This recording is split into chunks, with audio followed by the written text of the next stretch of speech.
Pagpalang araw po. Dito naman po tayo sa tahanan ni Kuya Ador. Ano? Siya po si Kuya Ador. Dati siyang kagawad ng barangay at chairman. Anong kulan din po siya ng chairman ng kanyang barangay, 94. Sonid District 1, Tondo, Manila. Ngayon hindi na po siya sa politics. Hindi na siya active magbuhat na magkaroon siya karamdaman. Ang ginagawa po natin siya, magbuhat na makilala ko siya. Pinakilala siya ng dating chairman din, si Guillermo Saldana, kaya nagkakilala rin po kami ni Kuya Ador. Magbuhat noon, dumadalaw ako minsan sa isang linggo upang dali ng salita ng Diyos sa kanyang tahanan. At hindi naman po biguan Diyos sa kanya, sapagkat pinapapasok niya po ang salita ng Diyos sa kanyang tahanan. Alam nyo, yung mga ganitong klaseng ugali, ay masasabi natin kung meron man tayo matatawag na mapalad, sila po yung mapalad. Bakit po? Kasi hindi nila tinatanggihan yung salita ng Diyos. Kagaya nito, minsan dumarating talaga ako rito, minsan natutulog pa siya, sometimes gising na siya kuminsan. Pero kahit na nakahiga siya, bumabangon siya para makinig po. O, hindi ba mapalad ang isang ganyang klaseng tao, ano? Biyaya ng Diyos yan sa kanila. Ibig sabihin ng biyaya, grasya, favor, pabor, na binibigay ng Diyos sa mga tao. Opo, ibig sabihin, sila po, kumbaga sa salitang maswerte, sa salitang kalye, maswerte po sila. Ngayon tayo mag-aaral ng Biblia, meron kong dala, New Testament na kaya manipis. Pero bago tayo po tuloy ang papalaot, tayo muna ay mananalangin. Siyempre dahil salita ng Diyos itong ating pinag-uusapan, mabuting bagay na ang Diyos ang tutulong sa atin. Kasi siyang higit na nakakalami, siya nagbubukas ng ating puso at isipan upang ating maintindihan ang kanyang turo't aral na nakatala sa Biblia. Panginoon Diyos aming Ama na makapangyarihan sa lahat. Minsan pa, samahan mo kami, ni Kuya Ador, sa aming pagbubulay ng iyong salita. Ganon din ang mga manonood ng video ito. Na sana buksan po ang mga puso at isipan namin upang aming pong paginabangan ng iyong salita. Salamat po sa ngalan ng aming Panginoong Yesus. Amen. Ang sabi ng kasulatan ay ganito, 1:8:47. Ang mula sa Diyos ay nakikinig ng salita ng Diyos. Period. Ngunit hindi kayo mula sa Diyos, hindi ninyo pinakikinggan ang salita ng Diyos. Itong tiyempong ito, ang Panginoong Yesus po nangangaral sa kanyang panahon dito sa ibabaw ng lupa. Itong mga taong kausap niya, anong sabi niya sa kanila? Ngunit hindi kayo mula sa Diyos. Bakit? Kasi po, hindi ninyo pinakikinggan ang salita ng Diyos. Noong panahon na yun, nangangaral, ang Panginoong Yesus po, nangaral siya ng 3 taon dito sa ibabaw ng lupa. Nagsimula siyang edad 30. Nabuhay siya ng 33 years. Doon siya pinako sa krus. Inatulan. Sa loob ng 3 taon na siya nagmi-ministry dito sa lupa, isa yan sa mga binanggit niya, sa mga kausap niya noon, panahon na yun. Kasi nga itong mga taong ito, ayaw nilang makinig sa kanya. Sa panahon na yon, itong mga taong ito, sila po yung mga mismong kababayan niya. At sila po mismo yung mga oposisyon laban sa kanya. Ibig sabihin ng oposisyon, nag-o-oppose. Kung ano sinasabi ni Jesus, ay hindi totoo yan. Ganon sila, oposisyon. Nag-o-oppose sila. kumukontra sila. Kaya napagsabihan sila ni Jesus. O, anong unang kataga? Ang mula sa Diyos ay nakikinig na salita ng Diyos. So, sa dalawang pangungusap na binanggit ni Jesus, yung una, yun ay nakikinig sa Diyos, sa salita ng Diyos. Yung ikalawa, hindi nakikinig sa salita ng Diyos. Meron pa sinabi si Jesus dito, yung mga hindi nakikinig sa Kanya ay dito pa rin po sa talatang 8 ng 1, ang sabi ni Jesus sa 1:8:40, ang dyablo ang inyong ama. Anak sila ni Satanas dito sa lupa. May anak pala si Satanas dito. Sino yung anak ni Satanas dito sa lupa? Yung hindi nakikinig sa Kanya. O kung makinig man sila sa Kanya, hindi sila naniniwala sa Kanya. Oposisyon nga sila eh. Kumbaga sa pelikula, sila yung kontrabida. Ang bida si Jesus, ang kontrabida sila. Alam niyo naman po sa pelikula, ang bida nananalo. In the end, pagtapos ng pelikula, panalo ang bida. Yung mga kontrabida, ay yun ang nasasabi, natatalo. Maging sa mga kasaysayan ng spirituality, yung mga hindi susunod sa Kanya.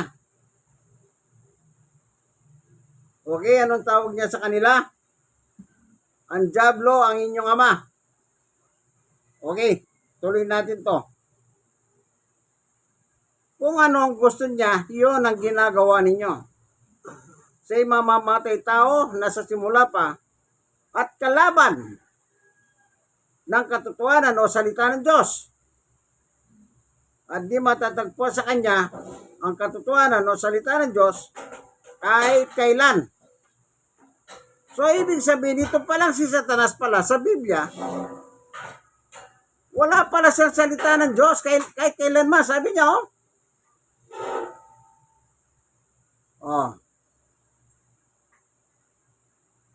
kahit kailan, wala pala salita ng Diyos yan. Kung siya'y nagsisinungaling, likas na ito sa Kanya, sapagkat siya'y sinungaling at ama ng kasinungalingan. Maliwanag po.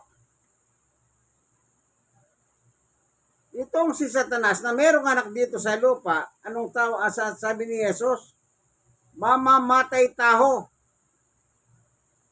Yan ang isa sa mga karakter ni Satanas, mamamatay tao. Parang yung sa 1:10, tignan nga natin, basahin nga natin Anong sabi ni Jesus patungkol kay Satanas? Kaya't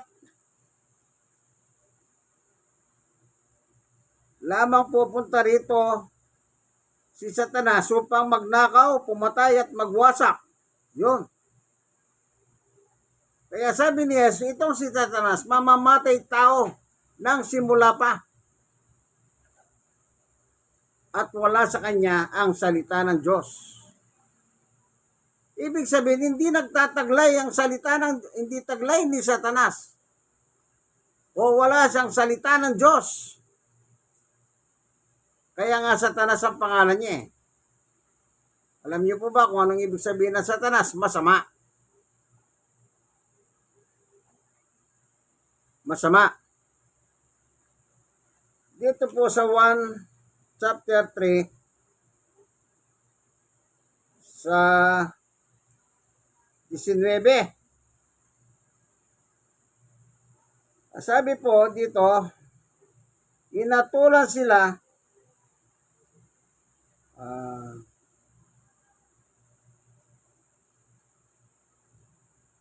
basahin po natin tong 19:20.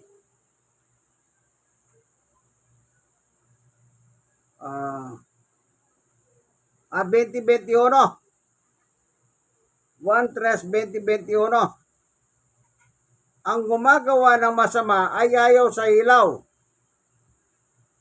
at hindi siya lumalapit dito upang hindi mahayag ang kanyang mga gawa.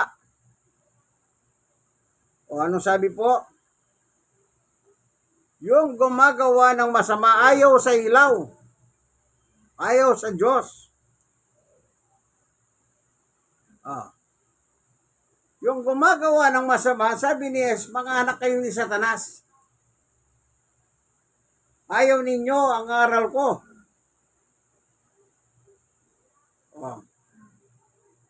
Kaya ayaw nyo lumapit sa akin, sabi ni Jesus. Kasi mahayag ang kanilang masamang gawa. Yan po ang mga katangian ng tao. Kaya sabi ni Jesus sa kanyang mga kausap sa panahon na yon,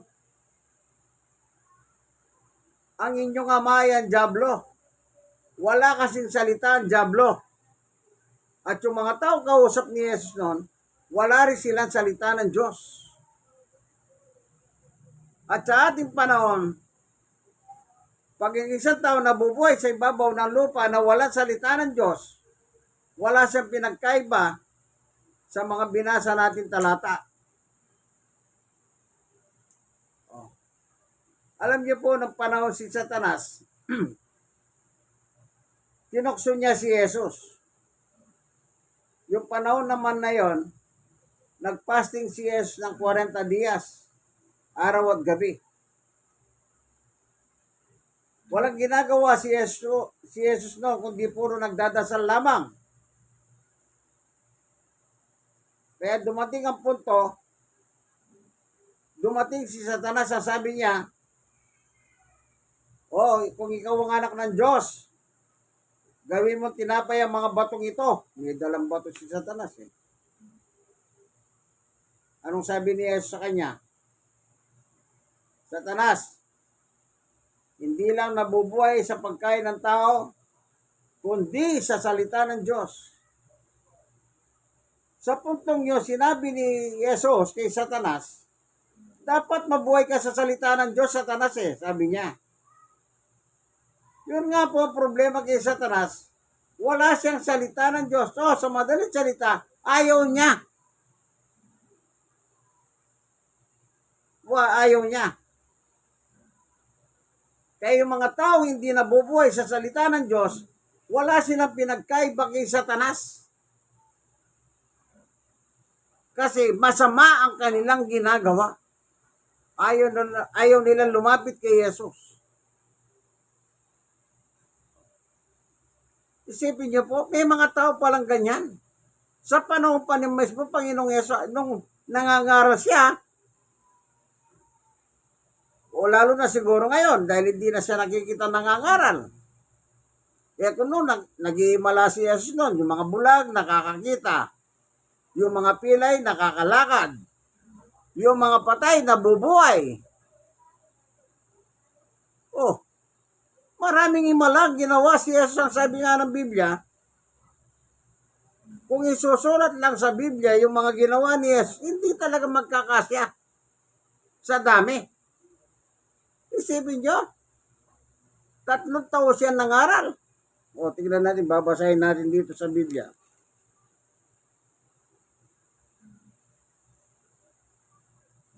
Sa 1:21, at marami pang ginawa si Jesus na kung susulating lahat, inaakala kong hindi magkakasya kahit sa buong daigdig ang mga aklat na masusulat. Kita nyo?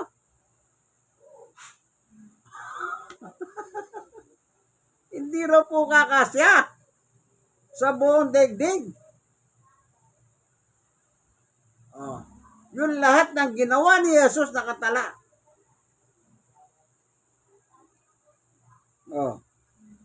Dito pa, sa isang talata pa. Sa chapter 20 naman, verse 30 at saka 31. Marami pang kababalaghang ginawa si Jesus. O, kababalagan. Ibig sabihin, miraculous. Sabi ko nga po sa inyo, living. Yung nililibing na buhay eh. Oh, nililibing ah. Eh, yung nakalibing na. Nabuhay.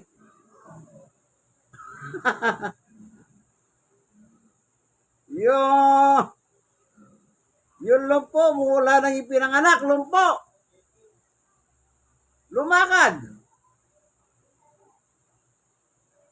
Yung isa, dahil hindi makapasok sa lugar ni Jesus, ang daming tao, binutas yung bubong. Inulog yung may sakit doon.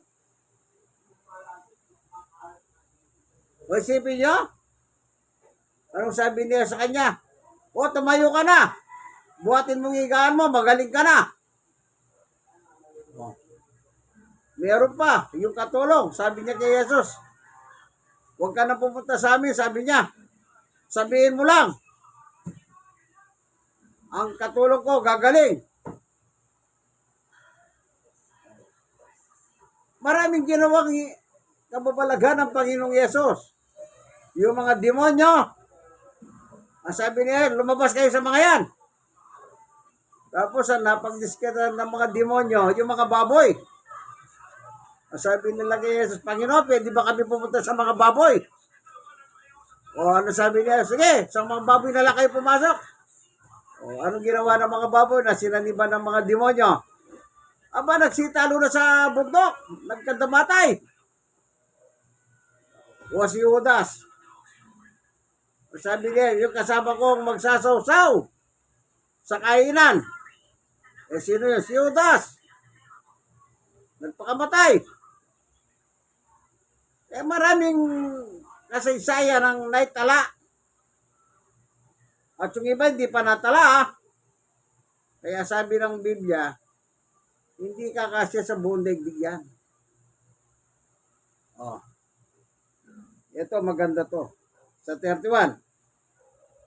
Ang mga natala. O, meron yung natala. Praise the Lord. Meron.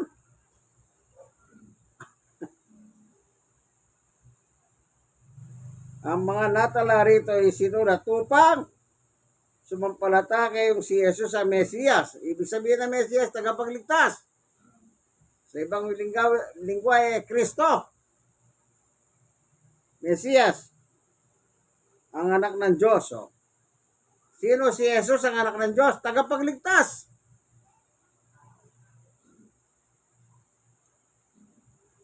At sa gayon, magkakaroon kayo ng buhay sa pamamagitan niya. Yan. Salamat may Biblia. Siyang ating ginagamit.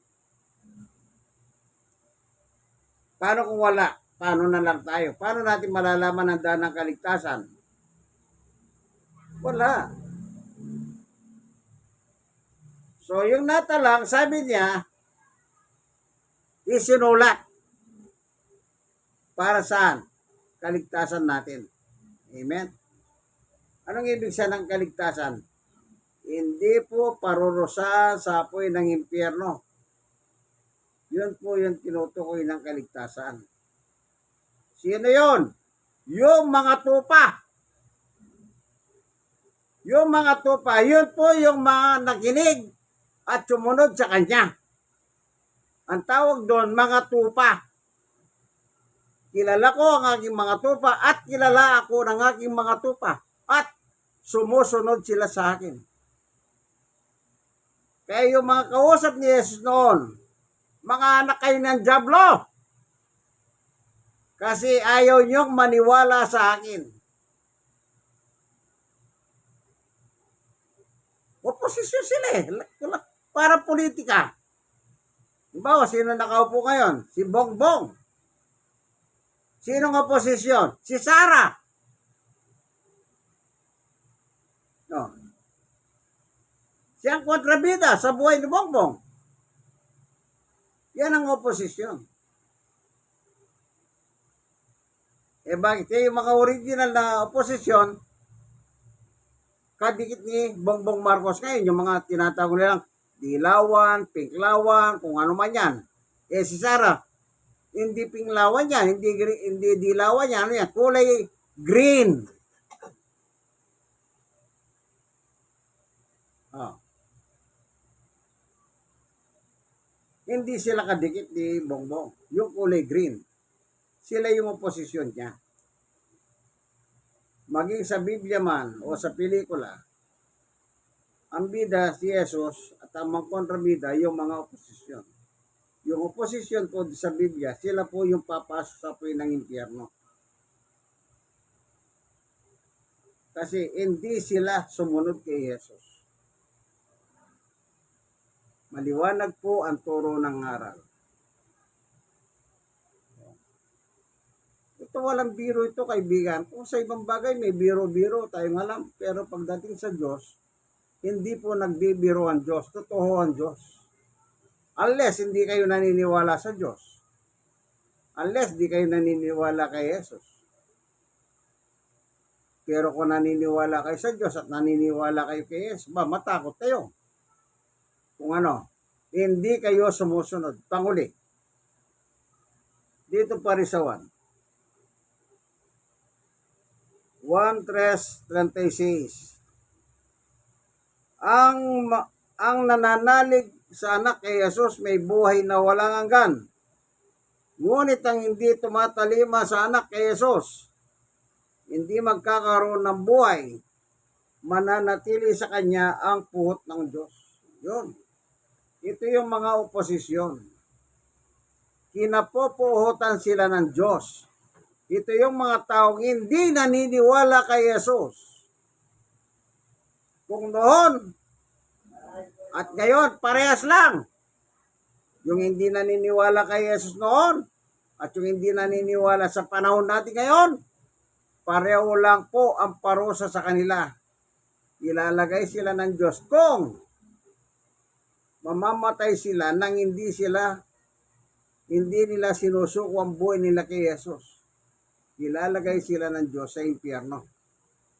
At ang kasama nila, yung sinabi ni Jesus, mga anak kayo ni Satanas, ang ama ninyo ang Diablo. Natural.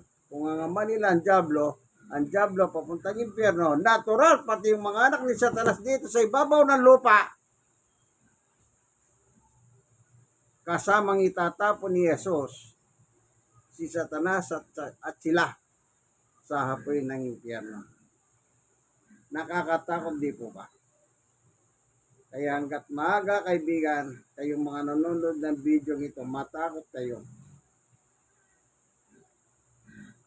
Sukod niyo na po ang buhay ninyo kay Jesus.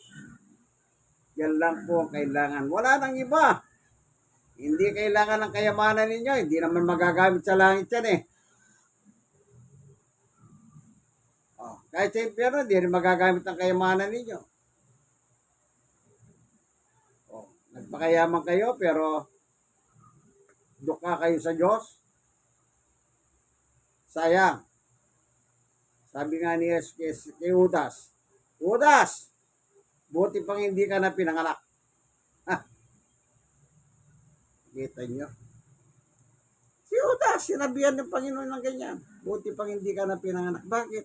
Sayang eh. Pinanganak siya, hindi niya ginamit ang kanyang buhay para kay na-apostol nga siya, kinalaban niya pa si Jesus eh. Isipin nyo, apostol siya. Tapos binenta niya si Jesus sa kayamanan. Yan ang kayamanan na po yun eh. Pilak eh. No, walang barya-barya nun. Pilak ang binabayad. Yun pang mga value nun. Ginto, pilak. Ganyan lang sinasabi ng tao noon. Kagaya nung panahon na pumasok si Pedro sa isang templo. Tapos yun, nagpapalimos. Sabi ni Pedro, ay wala akong ginto o pilak. Kita nyo? Wala akong ginto o pilak. Kita nyo? Kasi noon, mahalaga. Hanggang ngayon, mahalaga naman yan eh. Sige, pag mayroon kang ginto, mayaman ka. Mayroon kang pilak, mayaman ka. Nga lang, hindi mo madadala kahit saan yan. Eh bakit? Takot tayo.